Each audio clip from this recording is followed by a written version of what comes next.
বর্তমান সময়ে জনজীবনে নতুন এক ভোগান্তির নাম হচ্ছে প্রিপেড মিটার।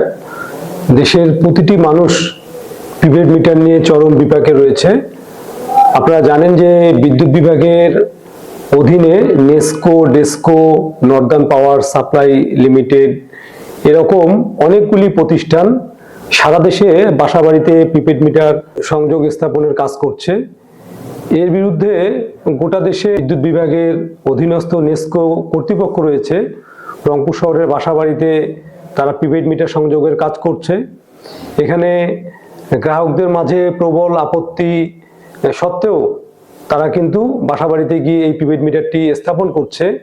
এবং বিশেষ করে যখন বাসাবাড়িতে বাড়ির যে অভিভাবক থাকছেন না, ঠিক সেই সময় তারা সুযোগ বুঝে বাড়িতে গিয়ে প্রিপেড মিটার সংযোগ করে দিয়ে আসছে। আজকে আমরা কেন এই প্রিপেড মিটারের বিরোধিতা করছি? আপনারা জানেন যে এই যে প্রিপেড মিটার, এই প্রিপেড মিটারে প্রতি মাসে মিটার ভাড়া বাবদ একজন গ্রাহককে 40 টাকা দিতে হবে। ডিমান্ড চার্জ বাবদ প্রতি কিলোওয়াটে 30 টাকা হারে বিল পরিশোধ করতে হবে। সেই সাথে ভ্যাট বাবদ 5 টাকা, রিবেট বাবদ 1 টাকা, এভাবে প্রত্যেকটি ক্ষেত্রেই গ্রাহককে বাড়তি টাকা গুনতে হবে।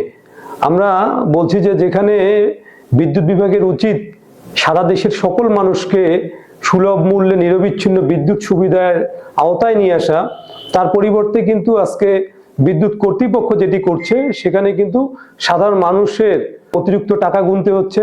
পাশাপাশি আজকে এই যে প্রিপেড মিটার, এই প্রিপেড মিটার যদি গোটা দেশে তারা এই কার্যক্রমটি সফলভাবে পরিচালনা করতে পারে, আমরা মনে করি যে আগামী দিনে সাধারণ মানুষের জন্য বিদ্যুৎ ব্যবহার করাটা খুবই দুরূহ হয়ে যাবে। আমরা এর বিরুদ্ধে ইতিপূর্বে রংপুরে যে নেসকো কার্যালয় রয়েছে সেই নেসকো কার্যালয় আমরা ঘেরাও করেছি। আমরা জেলা প্রশাসক বরাবর স্মারকলিপি দিয়েছি। সর্বশেষ আমরা সংবাদ সম্মেলন করে 30 ডিসেম্বর পর্যন্ত রংপুরের জেলা প্রশাসককে আমরা সময় বেঁধে দিয়েছি।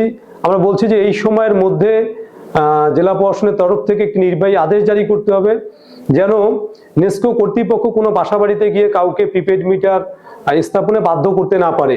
আমরা দেখছি যে তীব্র প্রতিবাদ এবং অসন্তোষ সত্ত্বেও নেসকো কর্তৃপক্ষ এই কাজটি বেশ জোরে সোরেই করছে। আমরা নেসকো কর্তৃপক্ষের এহেন তৎপরতার আমরা তীব্র নিন্দা জানাই।